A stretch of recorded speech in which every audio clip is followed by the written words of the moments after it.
Wisma Sambodi. Selamat pagi Ibu Bapak Saudara-saudara yang harus bahagia karena jurus 3 hoki. Harus bahagia karena beruntung terlahir sebagai manusia. Harus bahagia karena beruntung mengenal ajaran kebenaran Dhamma. Dan yang ketiga, harus bahagia karena beruntung masih hidup sehingga bisa punya kesempatan mencari pesangon pindah alam. Terimalah salam Dhamma dan Namo Buddhaya. Ibu Bapak, Saudara-saudara, hari ini adalah hari Minggu pertama di bulan pertama tahun 2021. Jadi mestinya jurus yang ketiga tadi, kita harus bahagia karena beruntung masih hidup, itu benar-benar kita bisa sadari, hayati, dan syukuri. Karena kalau kita masih bisa bertemu, belajar bersama, berkarma baik bersama, itu sungguh merupakan salah satu hal yang membuat hidup kita ini bermanfaat. Kemarin tanggal 2 Januari, kami yang ada di Wisma Sambodi alias Kampus 1 Sekolah Putra Bangsa baru selesai melaksanakan program meditasi diri selama 7 hari. Nah, ini tampangnya. Yang belakang itu Eko Budiono yang merupakan Dayaka Sabha pimpinan di Wihara Bodhi Bangsa. Yang sebelah kanan itu yang cakep banget ya. Wah, peralatannya canggih, pakai jas coklat ya. Di belakangnya itu kerajaannya beliau yang di Pertuan Agung Adianto. Itu apa itu? Namanya apa? Selimut apa itu? Tenda pertapa. Jadi selama 1 minggu Adianto jadi pertapa. Apa? Kelambu ya. Karena alasannya banyak ya, kalau malam banyak nyamuk mengganggu konsentrasi, jadi canggih, belilah kelambu. Perabot yang harus dijalani untuk persiapan luar biasa. Ada tenda pramuka di lantai bawah. Wah, berbagai macam termos, gelas, mug, segala macam itu, sampai panci teh, teko teh, lalu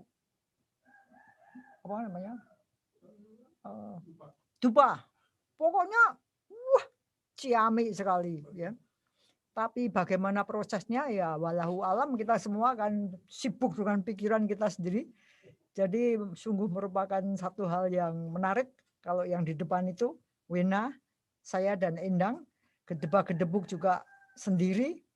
Tapi sungguh menarik bahwa ada satu rasa bersyukur.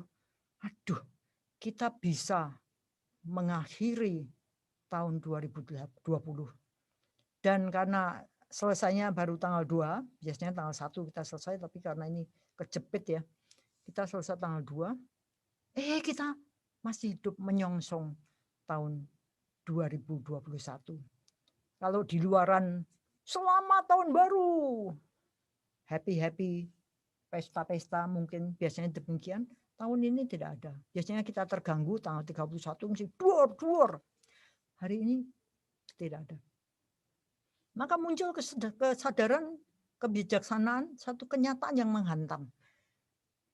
Kalau ganti tahun, itu sebenarnya 1 year closer to death. 1 tahun mendekati kematian. Mikir enggak kita? Jadi karena kami ini ngurusinya pikiran, sadar setiap saat, tenang seimbang, sadar setiap saat, tenang seimbang. Melihat bagaimana gejolak pikiran, kita dihantam oleh ini, dihantam oleh itu, kembali ke napas, ayo start again. Jadi kita membuat satu pelatihan yang sangat intensif untuk kembali, tekun, sabar, terus lagi, semangat. Jadi kalau dikatakan meditasi itu kelihatannya cuma diem, salah. Itu kita sibuk banget. Ya, maka jangan bilang saya kesepian, enggak punya teman. Wah, teman kita nih, pikiran kita ini celotehnya luar biasa. Ributnya, ramainya, intensitasnya luar biasa. Maka selalu kita katakan happy, healthy, wealthy new year, ya. Selamat tahun baru yang bahagia, yang sehat, dan yang kaya raya di dalam kebaikan. Karena itu nanti yang tiap tahun kita kumpulin untuk dibawa pesangon mati. Ibu, Bapak, saudara-saudara, kalau kita lihat sebenarnya mau dimanapun kita, sekarang ini menuju tahun baru, banyak orang mengalami kegamangan ya. Terus hidup ini mau mengarah kemana? Kalau saya ngomong, loh kok gitu jadi pertanyaan ya. Mau ngarah kemana? Mau ngarah ke kematian. Tapi kan sebelum mati kan kita ini masih hidup gitu loh. Jadi ayo semangat mau lakukan banyak kebaikan yang bermanfaat untuk diri sendiri dan bermanfaat bagi orang lain. Kan gitu ya. Itu sebabnya banyak perbuatan-perbuatan berjasa yang kita lakukan supaya setiap saat itu bermanfaat. Gunanya apa? Fisik sendiri, kalau kita melakukan banyak kebaikan, itu misalnya kita sakit, itu segernya lebih cepat. Sembuhnya lebih, secara kedokteran bisa dikatakan sembuhnya itu terinspirasi dari dalam, termotivasi dari dalam. Jadi kalau misalnya saya kadang-kadang fisiknya ngajak gojek ya istilah saya, maksudnya enggak beres gitu ya. Itu kalau mendengarkan dhamma atau baca buku dhamma atau ngomong-ngomong dhamma, tiba-tiba saya merasa sesudahnya aku semari yuk, aku udah sembuh gitu. Seakan-akan sel-sel keberadaan kita dalam kehidupan ini menata dengan bagus. Kalau seandainya itu seperti batang metal yang molekulnya tuh enggak keruan gitu ya. Nanti kalau kita beri satu cincin wipasana itu meluruskan molekul-molekul ini menjadi beres. Sehingga waktu kemudian ke sana, itu tubuh kita ini metabolismenya berjalan bagus. Kelihatannya demikian. Nah, yang menarik lagi adalah sekalipun kita ini bermaksud bagus, sekalipun kita ini merencanakan hal-hal yang indah, satu yang mulia, yuk kita jangan sampai tahun ini tidak meditasi tahunan, tetap harus meditasi tahunan. Apa yang terjadi? Semua sudah direncanakan, sudah di planning. Habis kita melakukan kebaikan, hari Minggu yang lalu kan, Bu Susan ngomong, saya ngomong sedikit, sehat, segar, ciayo. Hari pertama, hari kedua, kering pagi-pagi jam 5:30. Mbak Dwi yang sudah diatur untuk ngurusin makan kita dan sebagainya, karena ini topo bisu ya, kita nggak bicara, kita melakukan semua dengan kesadaran. Kita kalau jalan ya melambat gitu, kalau set 1 jam, semuanya tiba-tiba hancur berderai. Mbak Dwi mertuanya pindah alam. Sesuatu yang menarik juga terjadi, bahwa karena kita ini punya pesangon yang cukup, pandangan benar yang cukup, niat yang baik, maka dengan sangat tenang seimbang, semuanya langsung ditangani dengan cekatan oleh Wena dan Endang. Belum urusan anjing yang harus dicek darahnya, harus disuntik insulinnya. Ini sesudah selesai, Endang dan Wena sharing, ya lakukan apa yang seharusnya dilakukan dengan pikiran yang meditatif. Jadi selamatlah. Gangguan gimana? Gangguan luar banyak sekali. Lagu-lagu. Biasanya enggak ada. Tahun ini luar biasa. kelihatannya ada satu tempat yang butuh perhatian khusus, jadi dia pasang loudspeaker, lagunya tidak terbatas, saringnya tidak ada, ya ke tempat kami. Dan lagunya tuh lagu-lagu cengeng-cengeng. Wah. Dan celakanya itu lagu-lagu yang saya dulu hafal. Ku tak sanggup lagi menerima segalanya. Itu diulang-ulang karena dia punyanya kira-kira cuma itu diulang terus bangsane hal-hal yang kayak gitu cengeng-cengeng gitu. Jadi saya melihat ini suara tapi kan pikiran nyanyi terus karena ikut. Itu sebabnya saya ngerti kenapa meditator itu kalau mau benar-benar fokus nggak boleh ada musik. Kalaupun mungkin ada musik, nggak boleh ada lirik supaya pikiran tidak bergelut ya, berguling, mengulang terus kayak kaset rusak itu. Jadi menarik, setiap tahun kelihatannya saya punya PR yang bagus karena tahun lalu PR saya adalah berdengungnya suara dari lagu yang dikarang Adi untuk anak-anak. Gimana itu ceritanya? Dong deng ding dong ra ra dong dong deng ding di deng dong deng dong dering dong dang dang dong dong deng ding ding deng deng. Duh, kan bagus anak-anak semua hafal. Tapi begitu saya kena itu langsung rolling gitu. Karena lagu itu bisa diulang terus. Dong deng ding dong dang dang dong dong deng ding ding deng deng dong dong deng ding dong dang dang dong dong deng ding ding deng deng dong dong deng ding dong dang dang dong. Bisa bayangkan ya. Kalau itu terus saja kita ini. Makanya habis meditasi saya komplain sama dia. Enggak bisa. Lagu itu harus diganti. Dong deng ding dong dang dang dong dong deng ding ding deng dong deng dong dering dong dang dang dong do ra ro ri re re ro. Berhenti gitu loh. Gara-gara meditasi jadi lagunya lagu baru. Tapi ini yang menarik adalah bagaimana sebenarnya meditasi itu terjadi ketika indera kontak dengan objeknya. Di situ kesadaran terlatih. Mau apa? Di situ sangkara yang muncul seperti apa. Nah, saya sudah kencan sama dosen saya yang luar biasa, guru saya yang sabar menerangkan segala macam, Bu Cipto Susana. Kelihatannya serem ya, Dokter Cipta Susana. Itu kalau dia ngomong Cipto gitu biasanya orang-orang melihatnya sebagai loh, laki ya, ternyata Susana. Jadi di kalangan universitas kita panggilnya Bu Susan. Bu, ayo kita tahun depan ini sharing tentang manfaatnya Dhamma. Sebenarnya kita belajar Dhamma itu untuk apa sih?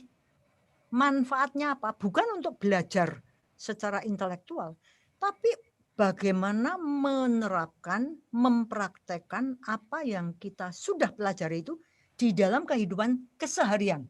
Dan itu sungguh menarik karena kalau kita nih cuman pinter teori, belum tentu kita ini pinter praktek. Gitu ya Bu Susan. Halo. Halo Pecinta Bu. Dhamma. Selamat pagi. Selamat pagi, selamat tahun baru. Tambah tua 1 tahun. Setahun mendekati kematian.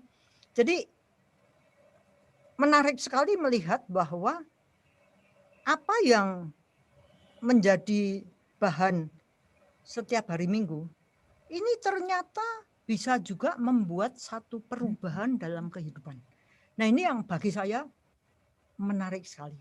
Dan yang menarik lagi adalah yang mengambil manfaat luar biasa itu ternyata justru yang non-Buddhis. Kalau kita lihat Dhammadesana di Klaten ini, beberapa pendengar itu non-Buddhis. Karena memang Buddhism seperti kata Bu Susan kan merupakan satu pola pikir, satu pelajaran psikologi timur katakan seperti itu, yang sebenarnya bisa berlaku secara global, secara universal, secara apalah. nggak ada urusan sama agama. Kalau kita konsentrasi pada napas, nggak ada napas Kristen, napas Islam, napas Hindu, napas Buddha, napas Katolik, nggak ada. Sensasi tubuh, nggak ada sensasi Katolik, Islam, Buddhis, Hindu, nggak ada. Dan bagaimana pikiran bekerja, ternyata ya mau agama kita kayak apa, kita ini punya pikiran yang sama-sama harus dikelola.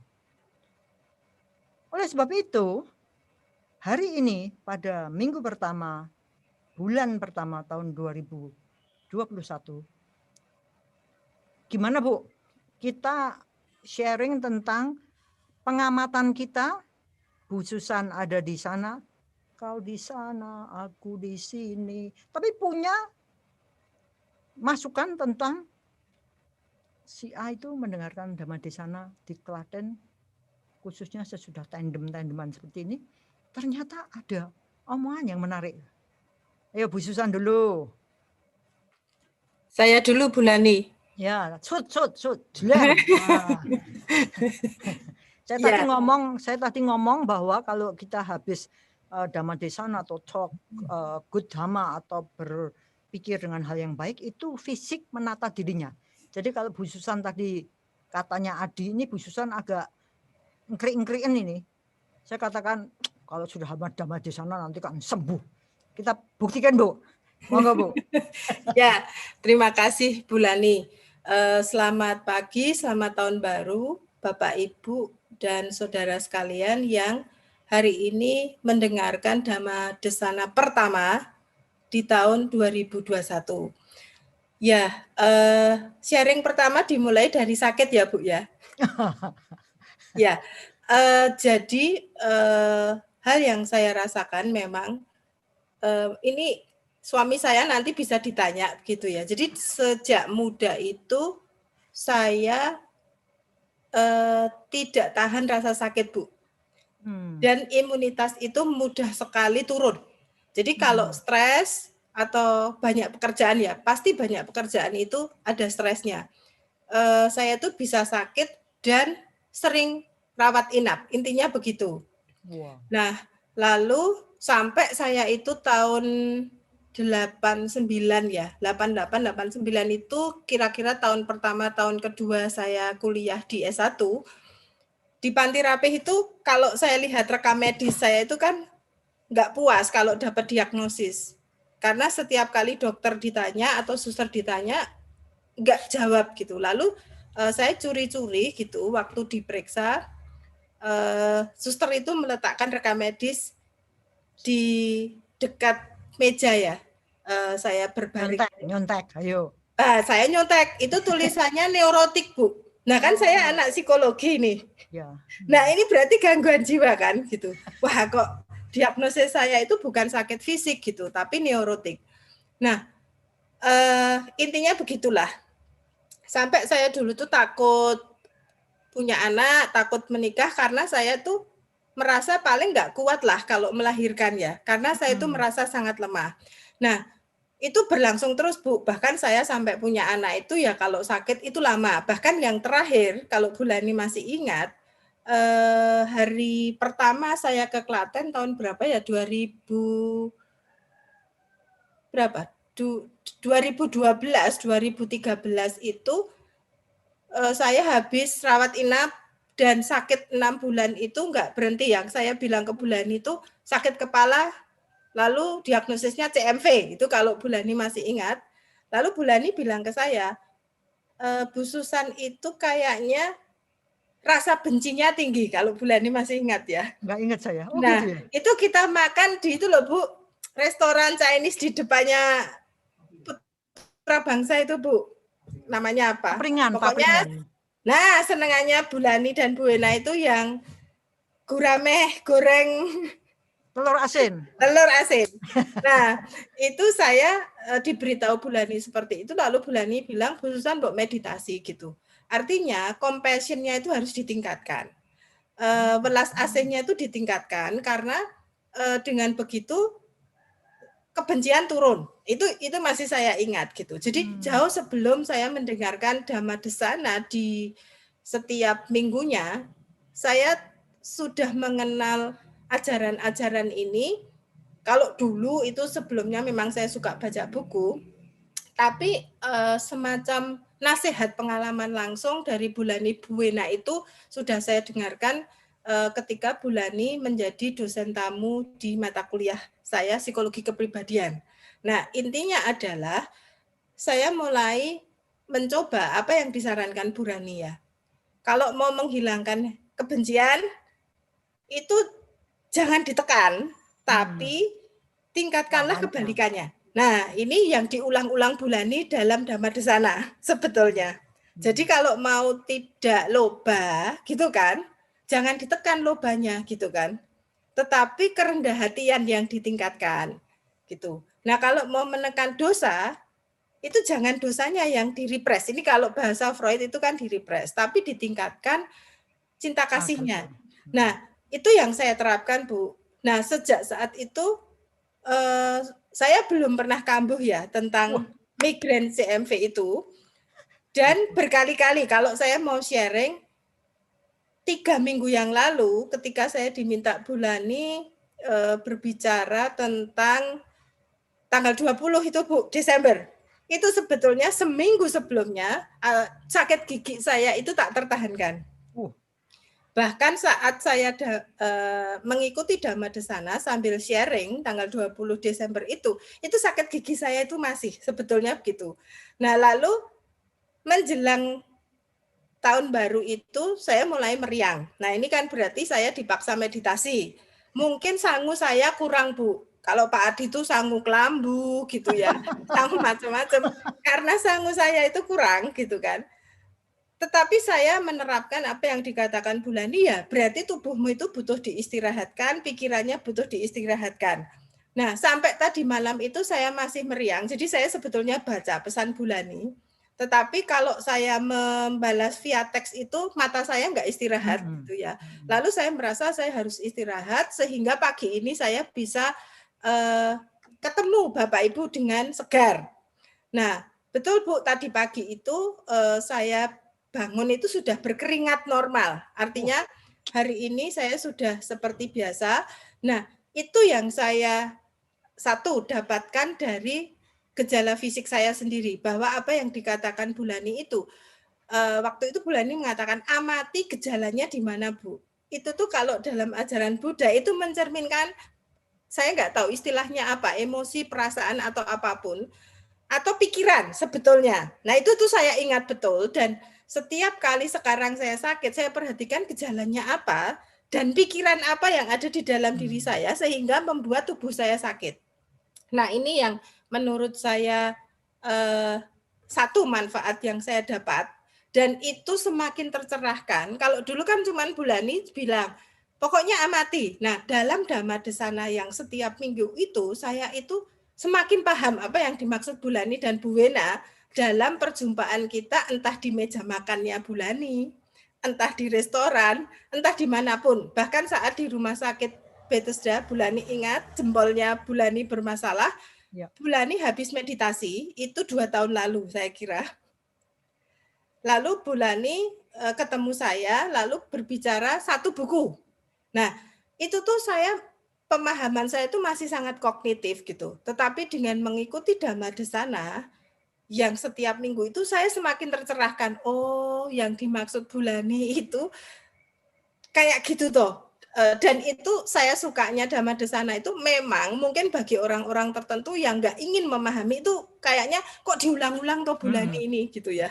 Tetapi bagi saya pengulangan-pengulangan itu tuh mencerahkan, itu semakin membuat saya paham. Nah, itu yang pertama Bu.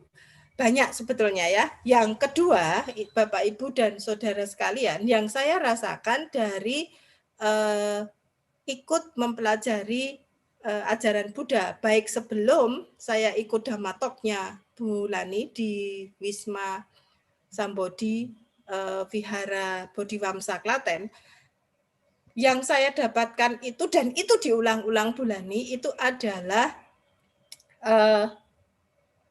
kalau pengen melakukan hal yang positif, jangan menunggu kamu itu betul-betul punya niat baik gitu. Ini yang menurut saya itu wonderful gitu ya Bu. Yo pertama niatnya jelek nggak apa-apa tapi dimulai. Ini contohnya adalah berdana misalnya. Jadi jangan nunggu tulus. Lah nek ditunggu tulus kamu tuh nggak bakalan tulus gitu ya. Nah kalau punya niat jahat itu nggak dimulai dari action yang pertama, niat jahat itu akan tumbuh gitu. Nah ini yang saya rasakan dan ini yang mencerahkan saya waktu itu, mencerahkan tapi saya masih bingung kok Bulani dan Bu Wena bersikap seperti itu sampai saya itu mendapat buku dari Bulani tentang dana itu satu. Lalu yang kedua Dhamma Desana itu juga bicara tentang dana. Nah, saya itu masih bingung dengan sikap Bu Wena dan Bulani. Waktu itu saya berpikir, jadi ceritanya gini Bapak Ibu. Bulani itu merasa sudah tua, padahal sebetulnya enggak ya, sampai sekarang itu ya kemelinti begitu, enggak kelihatan merasa tua menurut saya.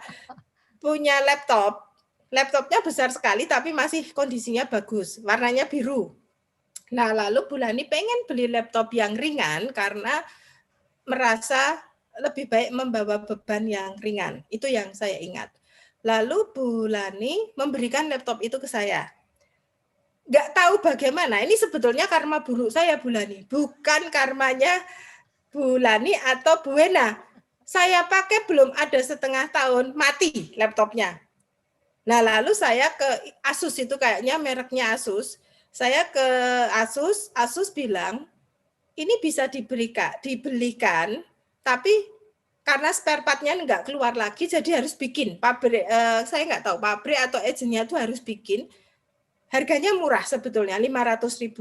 Nah, lalu pas kuliah saya, Bulani tanya, loh Bu, kok laptop saya nggak dipakai? Apakah ada masalah gitu? Lalu saya bilang, sebetulnya saya nggak mau bilang karena biasanya Bulani kalau diberitahu begitu pasti ada action gitu ya. Lalu saya bilang, iya Bu, ke bengkel karena mati bagian apanya. Lalu Bulani bilang begini, Bu Susan, tetap reparasi itu, tetapi nanti kalau itu sudah jadi laptopnya kembalikan ke saya. Lalu tiba-tiba Bulani itu datang bersama Bu Wena dan Pak Adi itu memberi laptop baru benar-benar baru. Nah, waktu itu saya merasa Bulani itu kayak orang Jawa itu loh, rapena. Sudah memberi tapi rusak. Kayak saya itu merasa jangan-jangan ini hanya persoalan harga diri. Apakah Bapak Ibu paham maksud saya ya? Jadi alah Bulani itu ngapain sih? Wong itu bisa jadi gitu. Lalu Bu Wena dan Bulani mengatakan begini, khususan dalam ajaran Buddha, kalau kita mau melakukan karma baik itu harus tuntas. Nah ini yang saya bingung. Piye lagi? Wong saya dikasih laptop saja sudah alhamdulillah begitu ya. Saya sudah bersyukur kalau cuma dandake 500.000 itu kan keuntungan saya sudah lebih banyak. Kalau saya beli laptop baru lebih dari 500. Saya tuh merasa kok aneh ya ajaran Buddha. Ini bebas apik kok harus tuntas. Nah, Bu Wena itu menambahkan kalau kita itu memberi sesuatu ke seseorang dan orang itu mengalami kesulitan karena pemberian kita, itu karmanya itu nggak baik gitu. Nah itu saya bingung. Nah lalu dalam buku tentang dana dan juga dalam Dhamma Desananya Bulani, saya semakin tahu, oh itu ya artinya bahwa perbuatan baik itu harus 100% murni gitu. Harus 100% for the sake of others gitu. Jadi bukan ayo wis lumayan toh tak kei meng metu 500, bukan itu gitu ya. Tetapi saya tidak ingin menimbulkan kesulitan. Nah, ini yang saya terapkan, Bu. Kalau dulu saya memberi orang wis toh itu mending. Sudah saya beri gitu. Tapi dengan ini saya merasa kalau memberi itu harus yang terbaik ya. Bukan karena dia orang miskin. Orang miskin itu diberi nasi wadang kalau bahasa Jawa. Nasi yang kemarin itu wis bersyukur. Nah biasanya aja mereka nggak makan gitu. Tapi dari situ saya merasa harusnya nggak gitu. Harusnya saya memberi McD, dia belum pernah makan McD gitu.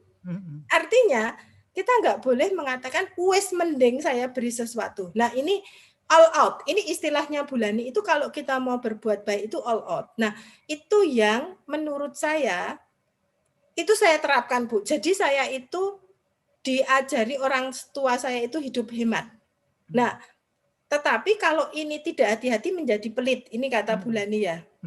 Nah, lalu mulai dari situ saya melangkah, punya sedikit atau banyak, saya mencoba memberikan pada seseorang, dan saya memberikan sesuai dengan kebutuhan. Maksudnya kalau dia butuhnya banyak, ya kita beri banyak gitu.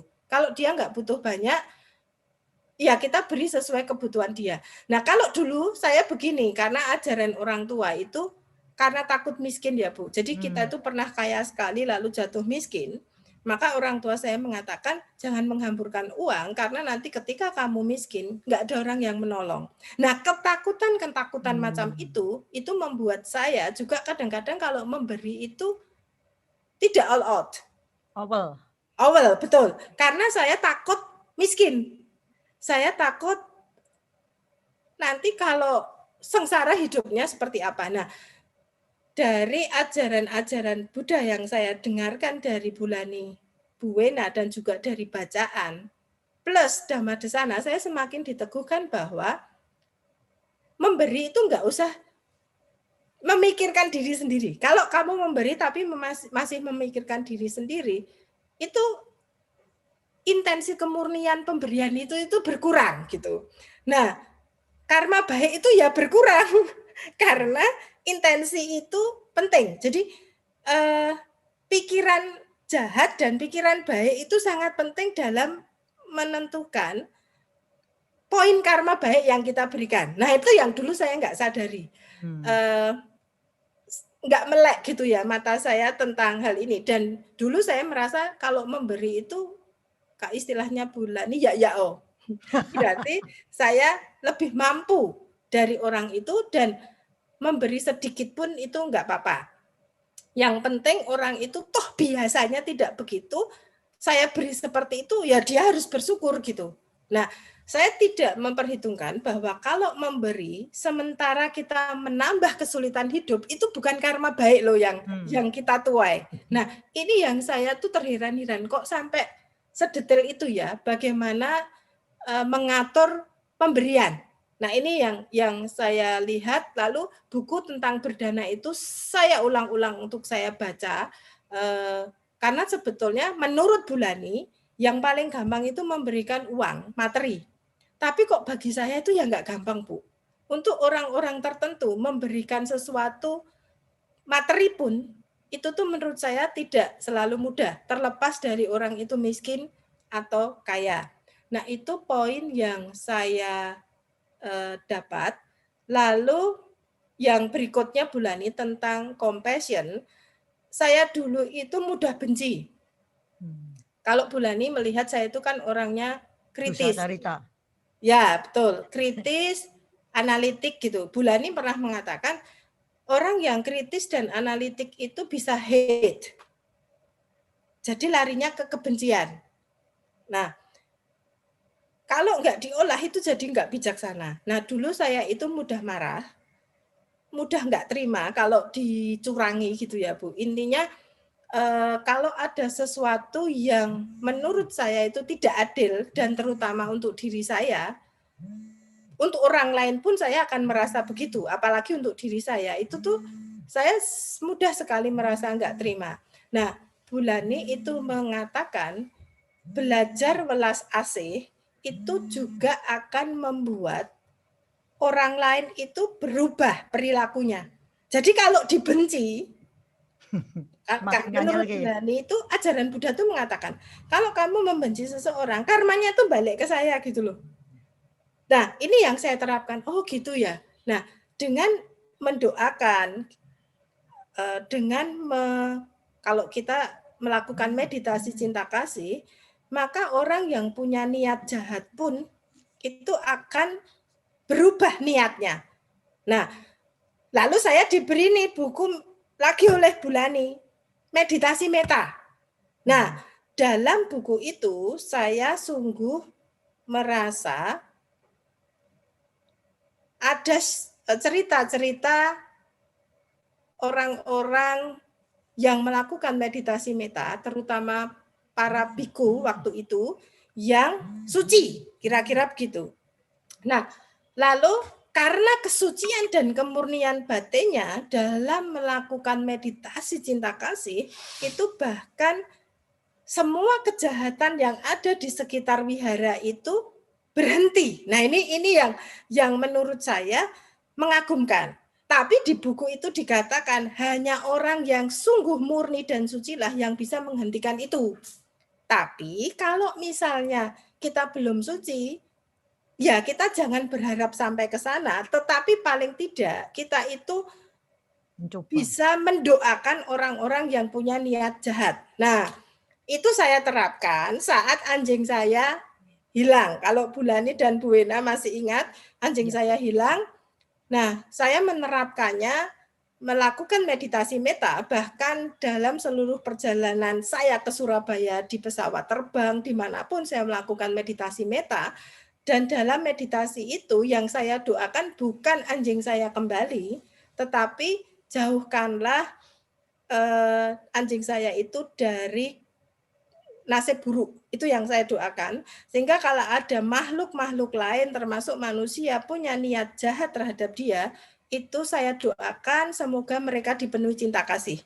Nah, bukan ingin anjing saya kembali. Nah, kalau saya dulu dalam ajaran agama saya, itu lakukanlah doa yang sekusuk mungkin. Itu kalau saya sekusuk mungkin itu doanya adalah supaya keinginan saya dikabulkan. Nah, ini bedanya, Bu. Kalau sekarang dalam meditasi meta, saya tidak ingin keinginan saya dikabulkan. Tetapi saya ingin mendoakan semoga anjing saya itu bernasib baik.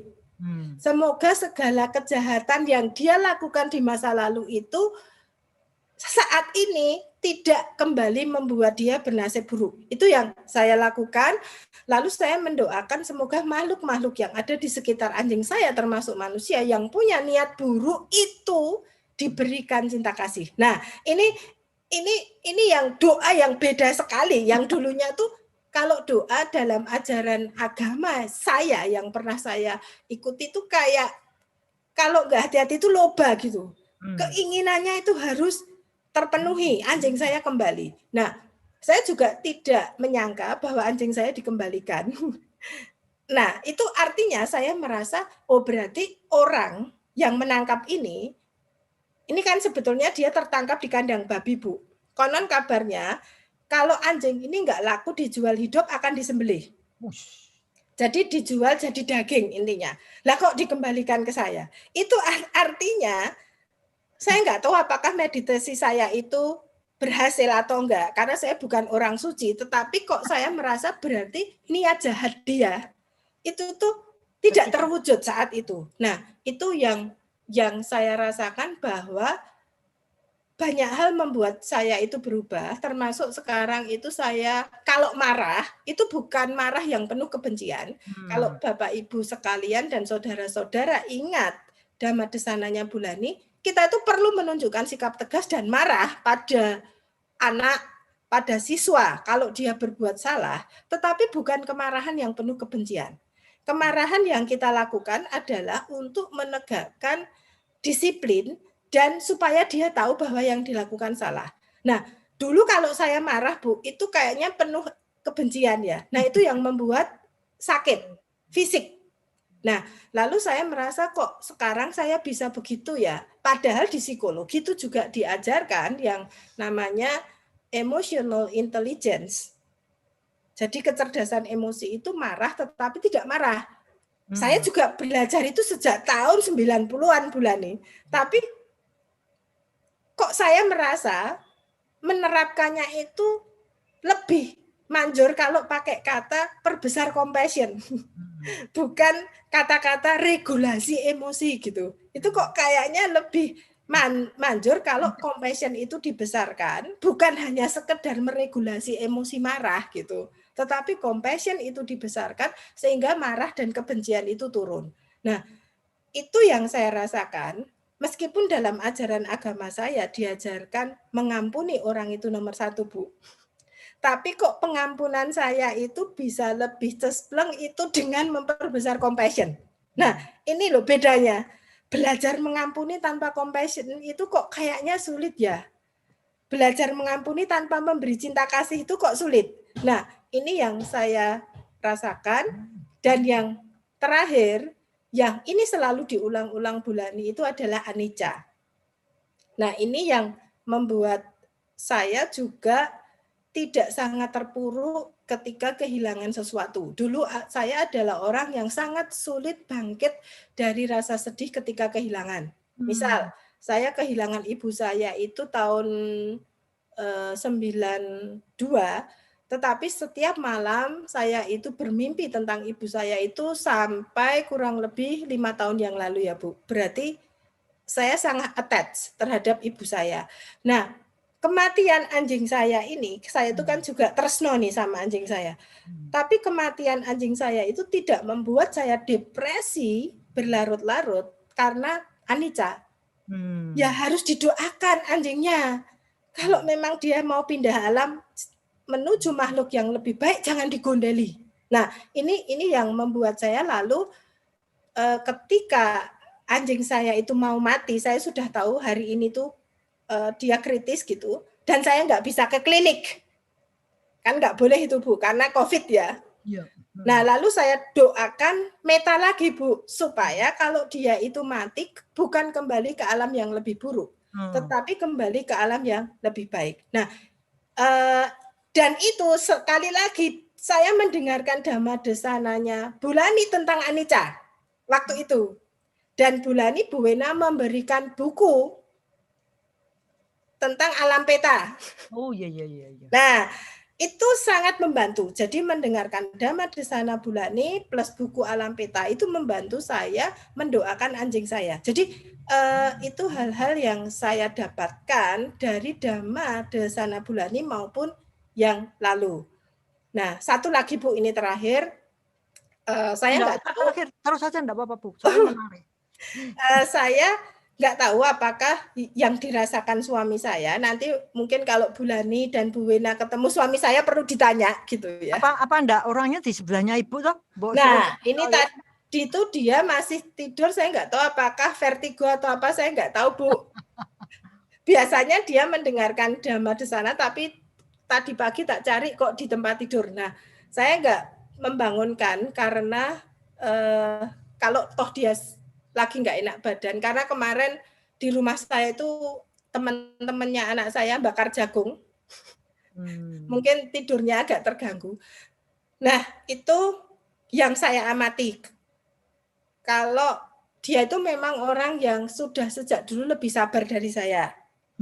Kalau Bu Lani bilang, suaminya jangan dimarahi Bu, didoakan dengan penuh kasih supaya suaminya Bu Susan jadi lebih baik. Itu yang selalu Bu Lani katakan, termasuk WA terakhir gitu ya.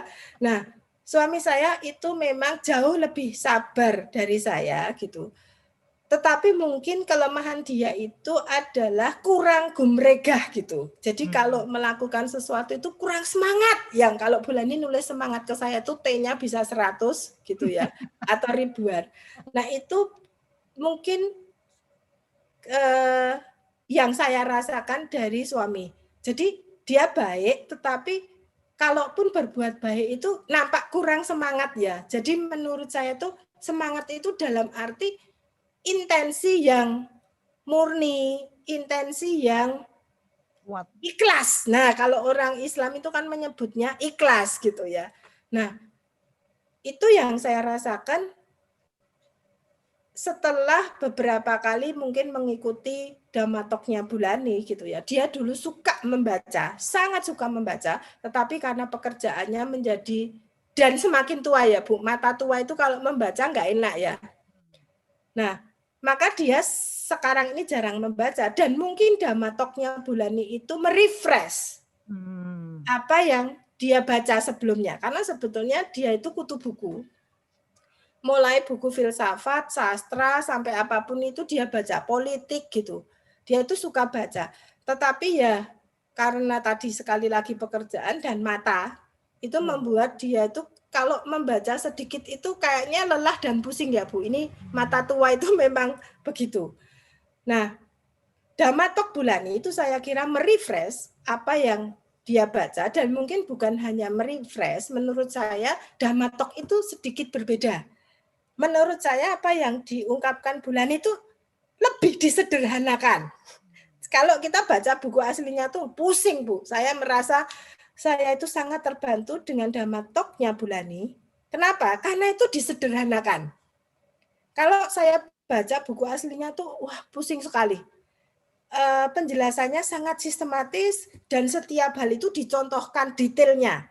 Dan kadang-kadang detail ini bukan membantu saya memahami lebih konkret, tetapi detail ini tuh mengandung apa ya istilah saya jargon-jargon ajaran Buddha yang lain.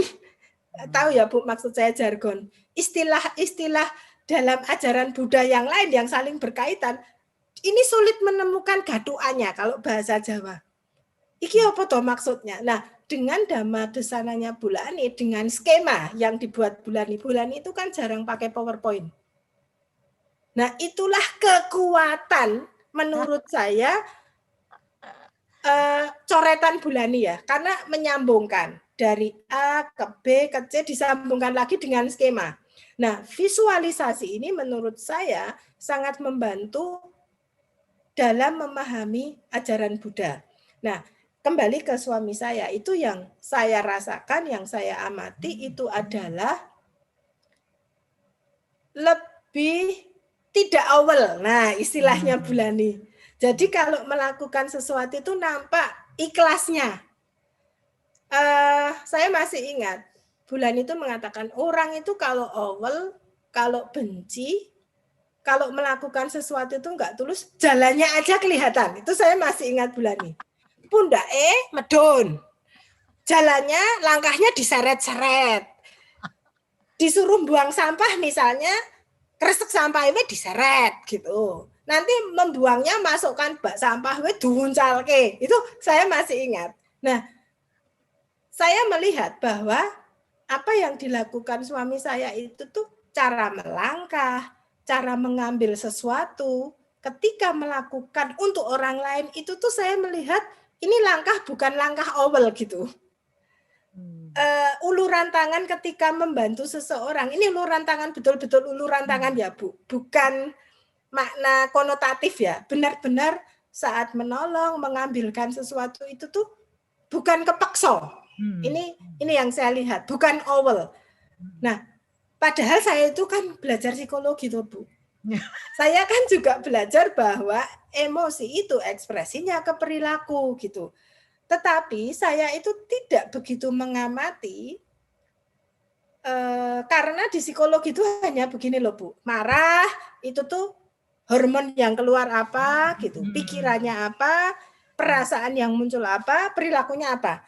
Tapi kalau dalam ajaran Buddha itu begini. Niat baik dan niat buruk itu akan muncul di ekspresi perilaku dan wajah itu. Dan ini yang saya amati. Oh iya. Nek aku punya niat buruk itu, cara saya melangkah aja itu kelihatan. Tapi kalau saya punya niat baik, kalau saya itu menolong seseorang dalam tanda petik tadi, saya menolong Bulani membuangkan sampah. Atau saya menolong Bulani nyapu gitu. Nah itu yang saya amati, nyapune wae apik gitu loh Bu. Orang serok. Kalau Bulani itu kan pernah mencontohkan nyapu wae malah kotorannya tersebar-sebar, mencolot gak karuan karena penuh awal gitu. Penuh rasa males, kepeksa. Nah, ini yang saya rasakan dan menurut ajaran Buddha ini juga bikin tubuh sakit gitu ya. Kalau kita awal itu tubuhnya juga sakit dan itu akan kelihatan sakit punggung, sakit leher, sakit kepala atau sakit manapun itu kuncinya adalah di niatan gitu, pikiran. Nah ini yang saya lihat. Jadi saya melihat suami saya itu dari perilakunya itu sekarang lebih menunjukkan welas asih gitu Bu. Kalau menolong itu perilaku welas asihnya itu lebih kelihatan. Dan khususnya pada istrinya ya Bu ya. Gitu ya. Gimana Bu? Khususnya kepada istrinya. Nah, Dan saya bersyukur, kenapa saya bersyukur? Bukan karena sekarang lebih saya lebih merasa dicintai, bukan itu. Tetapi rasa syukur saya adalah begini. Compassion atau cinta kasih itu akan membuat orang itu secara fisik lebih sehat. Kalaupun mati itu matinya tidak mengenaskan, itu kata Bulani ya. Nah, kalaupun mati secara fisik itu matinya itu tidak mengerikan, itu satu. Dan secara mental saat orang mau mati itu penuh welas asih, sejahat apapun yang dilakukan orang itu, dia bisa terpental ke alam yang lebih baik gitu. Nah, ini yang menurut saya, suami saya itu memang bukan orang pemarah, bukan orang pendendam, bukan orang penuh benci. Tetapi kalau saya melihat sekarang welas asihnya itu lebih muncul, itu yang saya merasa saya syukuri, karena kita sama-sama sudah tua, semakin hari semakin dekat ke kematian, itu yang saya rasakan. Nah, saya hanya bersyukur semoga di saat kami berdua itu mati nanti, itu lebih dekat ke compassion gitu ya. Intinya mati dalam kondisi penuh cinta kasih, tidak penuh kebencian. Nah, ini yang saya syukuri, dan saya berterima kasih bukan hanya dengan Dhamma Talk yang setiap minggu, dan saya bersyukur karena dengan adanya COVID-19 saya bisa mendengarkan Dhamma Talk, dan itu lebih membuat saya punya pemahaman lebih baik tentang apa yang sudah diajarkan Bulani melalui pembicaraan, obrolan, ataupun melalui buku. Dan saya juga senang karena suami saya jadi bisa ikut mendengarkan Dhamma Talk yang dia sekarang ini kesulitan membaca karena kondisi fisiknya ya. Dengan adanya Dhamma Talk ini, suami saya tuh terbarukan lagi dengan segala hal yang dulu itu akrab dengan hidupnya gitu ya Bu. Dan sekarang mulai jauh kan, karena orang yang kurang membaca itu juga saya kira kurang terbarui. Dan Dhamma Talk ini menurut saya sangat membantu kami berdua itu refresh kembali apa yang sudah kami ketahui dengan contoh konkret. Dan saya dikirimi Bulani melalui Pak Adi, dan juga Bulani sendiri mengirim ke saya beberapa sharing pengalaman teman-teman yang ikut Dhamma Talk ini juga melakukan meditasi selama berkegiatan dengan Bulani. Saya merasa itu sangat menyentuh Bu, menurut saya. Mengapa sangat menyentuh? Saya untuk memahami itu butuh bertahun-tahun ya. Tetapi mereka itu sungguh menjalani itu dengan sungguh-sungguh kalau saya lihat. Sehingga belum lama toh gitu ya. Tetapi kok bisa mengambil intisarinya gitu. Ya. Dan saya kira value yang mereka ambil itu tuh kok mirip ya Bu. Menurut saya tentang anicca itu yang saya amati gitu ya. Lalu bagaimana memasak. Mereka kan diminta masak kan. Bagaimana kegiatan memasak itu menjadi cara untuk merefleksikan diri sendiri, menjadi cara untuk hidup bersama dengan orang lain gitu. Dan juga saya lihat compassion itu mereka rasakan dari kegiatan yang mereka lakukan, baik melalui meditasi maupun kegiatan bersama di rumah kos penuh cinta kasihnya di Klaten, saya kira. Nah, itu yang saya perlu syukuri. Saya merasa bersyukur mereka lebih cepat dari saya untuk memahami itu, dan semoga teman-teman yang di Klaten dan juga yang mendengarkan Dhamma Desana setiap minggu itu perlu memupuk dan menyiram ini, karena menurut saya ini tidak abadi, anicca. Kalau tidak diolah terus-menerus hilang gitu. Benih ini akan mati. Nah, ini yang saya syukuri, dan terima kasih buat teman-teman di Klaten yang mau mengubah diri untuk menjadi lebih baik. Padahal kan ditawari boleh mengajar dari rumah, tapi memilih di Klaten, saya kira pilihan itu tepat. Karena kalau di rumah nanti malah nge-game. Bener. Kalau di rumah nanti malah selak pengen ke mall gitu. Kalau di rumah malah aneh-aneh yang dipikirkan. Tetapi dengan mengikuti kegiatan Bulani, saya kira teman-teman lebih bisa mengolah diri sendiri untuk berkembang menjadi lebih baik. Sementara ini dulu Bu, nanti kalau Bulani pengen bertanya pengalaman saya lagi, nanti saya ceritakan. Dan saya perlu beri Ya, saya tanya Bu, saya tanya Bu. Saya Ya, tanya Bu. Ya. boleh. Nah, ya makanya itu tanya pengalaman lain lah. Saya tanya ini. Silahkan Bu. Saya cerita lagi. Ada yang saya pelajari dalam talknya Bu Susan ini. Sekarang ceritanya ganti Bu. Sekarang saya ya mengulas. Kalau biasanya kan Bu Susan yang mengulas. Saya ngomong nanti Bu Susan ngirimin WA. Itu sudah saya masukkan dalam buku yang akan terbit mungkin bulan depan. Nah, kemarin yang baru saya utek-utek lewat PowerPoint-nya Bu Susan, itu kan ada deficiency motivation ya. Itu 2 minggu yang lalu Bu Susan juga ngomong deficiency motivation. Nah, ini kalau dikonekkan sama pengalamannya Bu Susan, itu menarik sekali bahwa memang kalau motivasi ini bukan motivasi yang all out, sepenuhnya, bukan ya saenenge piye carane sing paling apik, yang terbaik, yang paling bisa, maka motivasi ini adalah motivasi yang defisiensi, yang kurang gitu. Makanya yang nomor 1 aku.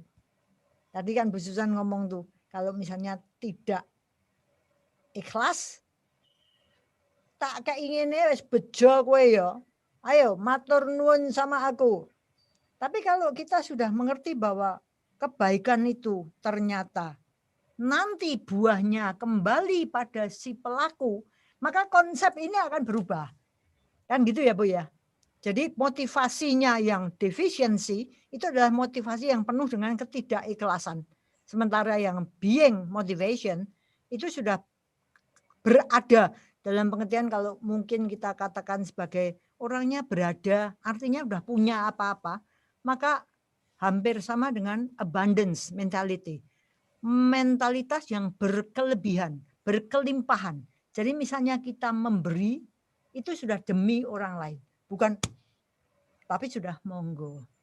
Jadi menarik sekali bahwa kalau Bu Susan belajar tentang Buddhism, maka kami-kami yang Buddhis ini belajar mengenai psikologi yang Ibu katakan, itu sepertinya match gitu ya.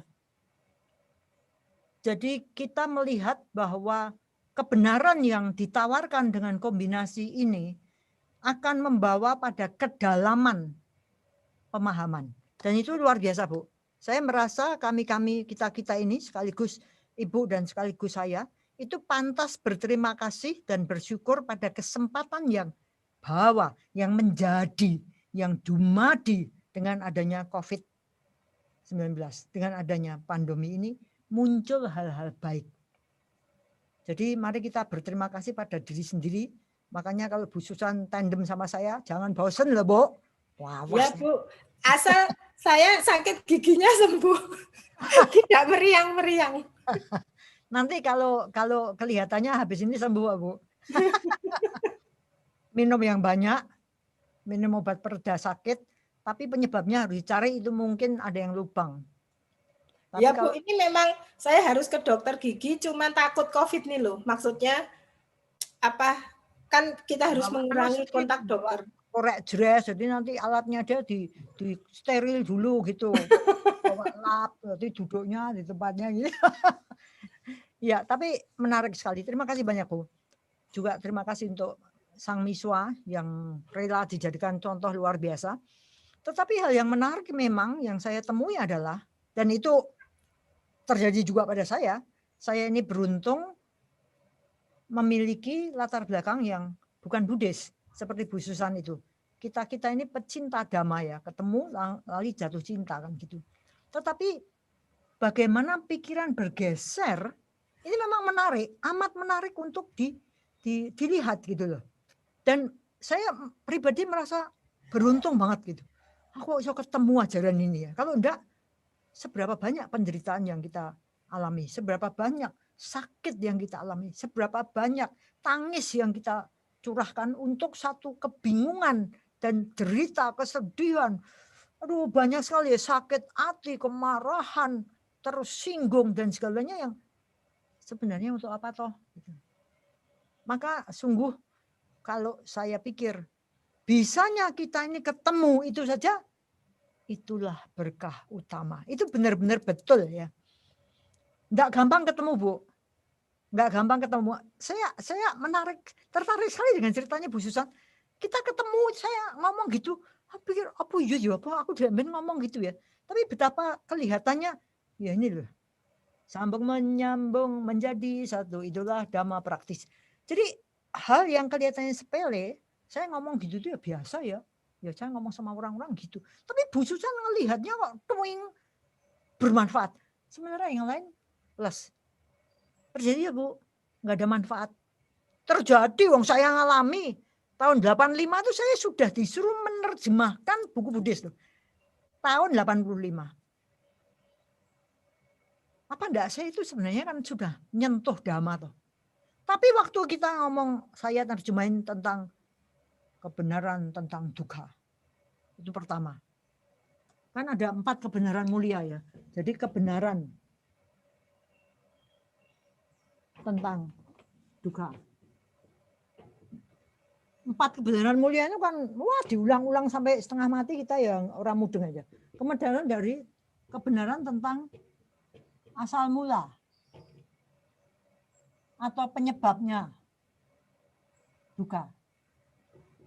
Itu kan diulang-ulang gitu. Yang ketiga, kebenaran tentang akhirnya dukkha. Dan yang nomor 4, kebenaran tentang jalan menuju akhir dukkha. Lo kan ciami itu ini. Saya sudah nerjemahin loh. Tahun 85. Tapi kalau saya ngomong sekarang, kalau karma baik saya, timbunannya tidak cukup lewat apa? Saya nerjemahin sambil ngomel. Apa duka eneng akhirnya? Aku duka terus-terusan duka. Jadi enggak nyambung gitu loh. Kurang apa tuh nerjemahin loh Bu? Tapi ya enggak nyambung. Makanya saya waktu tersentak baca Parita, mengenal dhamma pada waktu yang sesuai, itulah berkah utama. Blok. Bener saya ingat, jelek. Tahun 85 saya nerjemahin, enggak modal. Maka sehabis itu muncul pemahaman dalam diri saya bahwa ternyata orang itu untuk dapat hoki, dapat keberuntungan, itu butuh dulu gitu loh. Butuh dulu karma baik yang banyak, baru dapat gitu. Kalau kita cuma sedikit, hoki itu lewat doang. Lewat, kita nyangkut nggak bisa gitu. Kayak air kita genggam, udara kita genggam, habis. Tapi kalau pas, seperti tadi saya ingat pengalaman saya. Wah, tahun 2013 misalnya kita ketemu misalnya. Di saat itu, pas itu.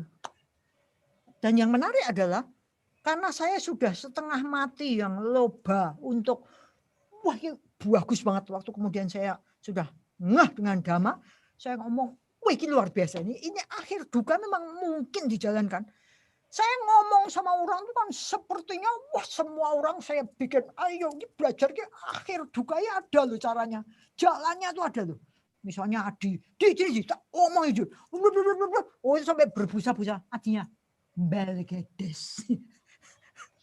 Lewat. Itu kan saya sampai goblok banget dong. Bagus ya gini permata kayak gitu kan enggak mau. Tapi lama-lama saya ngerti, oh kalau belum hokinya, belum sampai titi wancinya, maka tidak akan ketemu. Srek. Makanya istilah saya soulmate. Kita kehidupan-kehidupan lampau sudah pernah connect. Makanya sekarang kalau orang tanya kan ya heran. Bu Susan kok gelem tuh? Ya mbah. Kok mau kenapa? Ya mbah saya kono dhewe. Malah dia berterima kasih be aku kok diberi kesempatan. Ayo kenapa? Kan pola pikirnya kan jadi aneh. Kita mencari kesempatan untuk berbuat baik. Dibandingkan kan, kok gelem tuh, kok ngoyo, kok kurang menkerjaan, kok gelemen kesel, kok mau capek, mau persiapan segala macam. Ya nggak tahu orangnya mau. Makanya saya selalu katakan, mari kita berterima kasih juga pada diri sendiri. Kok mau-maunya ya kita ini menuntun diri. Istilah saya bukan menuntun, memaksa diri ke arah yang benar. Karena urusan karma, kita harus tahu 3. Yang satu adalah ada karma baik, ada karma buruk. Nomor 2, kita bisa pilih. Jadi tidak ada urusan terpaksa atau dipaksa. Enggak. Kita punya kesempatan, punya kebebasan untuk milih. Dan yang ketiga adalah buahnya datang pada si pelaku. Wah, 3 ini waktu saya ketemu jebret. Udah, begitu kita tahu, ya udah enggak pelit lagi, enggak ogah lagi. Kenapa? Lah wong aku nandur sendiri, buahnya ya buah aku manen sendiri kok aku kok malas. Kan aneh gitu loh. Jadi tiba-tiba berbuat baik itu merupakan satu kebutuhan ya dicari gitu. Dan kalau yang namanya berbuat baik pasti capek kan ibu bapak saudara-saudara. Mana ada berbuat baik yang tak lele dong bleblak duit teko kabeh, bantuan teko kabeh. Ya ndak mungkin. Itu bisanya datang karena merupakan satu benih tadi Bu Susan ngomong, benih yang kita tanam dan kita sirami, kita jaga baik-baik, dikasih apa? Bambu supaya enggak roboh. Nanti kalau dikasih pupuk lah di apa namanya? Dangir. Begitu banyak keringat darah air mata yang kita lakukan, tetapi kalau sudah buahnya muncul, kita bisa gini. Lalu orang-orang iri. Kok penak men ya? Loh, ya nanti dulu, kamu dulu enggak mau keringat darah air mata, sekarang kok penak men. Jadi orang iri itu aneh sekali ya, menurut saya aneh banget. Orang kok bisa iri itu punya hak apa dia iri? Enggak punya hak. Karena apa yang kau tanam itu pula yang aku tuai. Jadi ibu bapak saudara-saudara, pagi ini di minggu pertama, bulan pertama, tahun baru 2021, mari kita mengokohkan diri untuk mau memaksa diri ke arah yang benar. Karena semua yang kita lakukan itu nanti buahnya ya ke kita kok. Enggak pernah rugi kok kita. Saya udah lupa itu omongan-omongan Bu Susan tentang peristiwa-peristiwa kita selama ini karena ya sudah. Kita repot dengan yang masa kini lagi. Siapa yang bisa dibantu, yang pantas dibantu? Ya karena kita butuh loh. Jadi menurut saya orang enggak mau berbuat baik itu aneh itu. Karena kalau ditanya, kamu mau keberuntungan? Mau gitu. Tapi kamu mau berbuat baik? Ya apa dulu? Repot, nggak punya waktu. Aneh. Maka juga merupakan satu hal yang pantas disyukuri, pantas diterima kasihin. Kalau kita ini ketemu Bu, kalau para pendengar ketemu dengan kita, karena ini nggak gampang ya. Untuk sesuatu terjadi itu dibutuhkan banyak sekali faktor yang bawa menjadi dumadi being gitu, menjadi ada. Dan itu enggak gampang. Kok Anda mau dengerin kita Lili Ciu itu udah ngomong Ci sampai ketemu besok ya di Zoom. Kok mau? Kok enggak tidur aja? Kenapa? Ya karena bahwa ini menimbulkan satu faktor-faktor yang ketemu menjadi. Makanya sulit sekali menerjemahkan kata bahwa. dumadi, becoming, menjadi. Dan itu makin kita pikirkan, itu semakin kita terpesona melihat alangkah hebatnya. Makanya dikatakan tidak ada kebetulan, karena semuanya tercipta karena adanya penyebab-penyebab. Jadi satu, set. Kok ya saya dulu kok ya ketemu Bu Susan, kok ya dulu kok ya terjadi ini, kok ya dulu terjadi itu, kok ya kita kok mau, kok ya kita kok ya tetap dekat, kok ya kita merasa dekat. Itu semua kan aneh kalau dipikir. Tapi kan kembali tidak ada yang aneh di dunia ini, karena terjadinya sesuatu itu pasti ada penyebab. Maka kalau dikatakan something happens because it can happen. Sesuatu terjadi karena memang bisa terjadi. Gitu ya. Sesuatu itu terjadi karena memang bisa terjadi. If something that can happen happens, kalau sesuatu yang bisa terjadi itu terjadi, why do we call it a miracle? Mengapa kita katakan, wah mujizat? Enggak ada mujizat ini. Karena sesuatu terjadi, itu pasti ya memang bisa terjadi. Itu pula yang menyebabkan kita tidak gumunan, tidak terheran-heran. Dan melihat bagaimana terjadinya sesuatu itu dipenuhi dengan banyak faktor, banyak unsur, banyak penyebab. Maka jangan heran kalau anicca itu pasti merupakan sudah keniscayaan. Kok kita nggak mau nerima anicca, itu kan aneh. Maka saya ingin tutup dengan satu perenungan tentang kehidupan yang semoga makin dalam, makin lekat, makin jelas diingatan, di benak, di batin kita. Tentang kembali hal-hal yang saya ulang-ulang terus. Kenapa? Saya dari dulu sampai sekarang itu ketemu anicca dukkha anatta itu sampai buku yang kemarin yang segini itu tetap kita tuh ternyata harus nembus anicca dukkha anatta. Jadi kalau diulang-ulang saya diprotes, saya itu biasanya ketawa. Apa kowe wis mudeng tenanan? Apa kamu benar-benar sudah ngerti? Karena itu semua harus ditembus loh. Kita kan cuman satu, ibaratnya 0,1 mili, padahal itu besarnya sekian ribu kilometer. Jadi kita selapis demi selapis itu. Cuman seperti itu. Maka mari kita renungkan dengan benar-benar mendalam. Aku wajar mengalami penuaan. Giginya sakit, matanya berair karena ketuaan. Wajar. Apa yang mendasari? Setiap momen aku bertambah tua. Mungkin aku enggak mau kelihatan tua ya. Tambah sini, tambah situ. Wah, dengan warna ini, cat, segala macam. Wah, facelift, neck lift, apa-apa di lift gitu.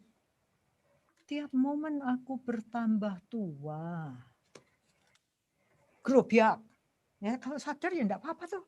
Kita menerima ketuaan dengan elegan. Dengan apa? Elegan itu apa? Anggun, dengan anggun, bukan masalah, tidak apa-apa. Aku wajar mengalami sakit, sakit gigi lah, sakit apalah, saya sakit semua, sakit, persendian sakit, tangan sakit, alah nggak apa-apa. Ya cari obat yang pas, mungkin ke dokter. Kenapa? Tubuh ini memang sarangnya penyakit. Jadi kita nggak panik, waduh piye aku. Iya. Ya memang wajar mengalami sakit. Aku wajar mengalami kematian. Si A mati, si B mati. Walah, aku durung mati ya. Aku biasanya cari obituary itu, berita duka. Wah seneng saya. Kenapa? Nama saya belum ada di situ. Padahal aku wajar mengalami kematian. Tenane, wajar. Dasar pemikirannya apa? Sejak lahir kita ini berlari tanpa henti menuju kematian.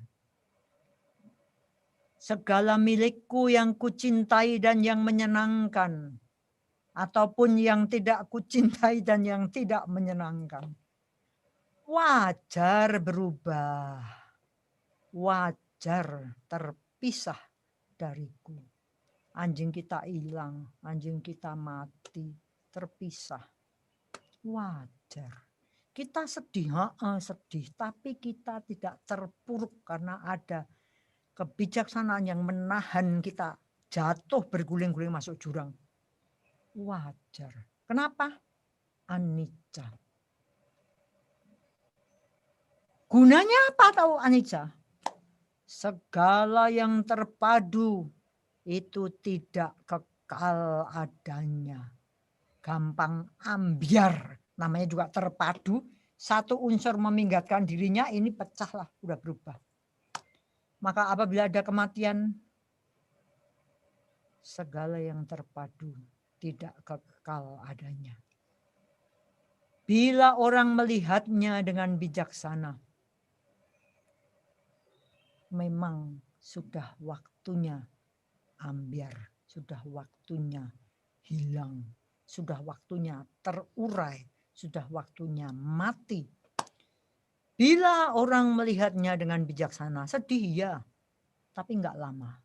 Karena duka tidak ada lagi. Anicca juga tadi kesedihannya. Itulah jalan menuju kedamaian. Jadi 2020 sudah lenyap. 2020 terpadu dari bulan, minggu, hari, jam, detik, mikrodetik, tidak kekal adanya. Jadi gimana? Ya sudah. Tapi kita punya masa kini. Masa kini yang baik akan membawa pada masa depan yang baik. Masa lalu sudah lewat. Mari kita berjuang di masa kini untuk otomatis menciptakan masa depan yang baik. Sekali lagi, selamat tahun baru. May all beings be well, happy and peaceful.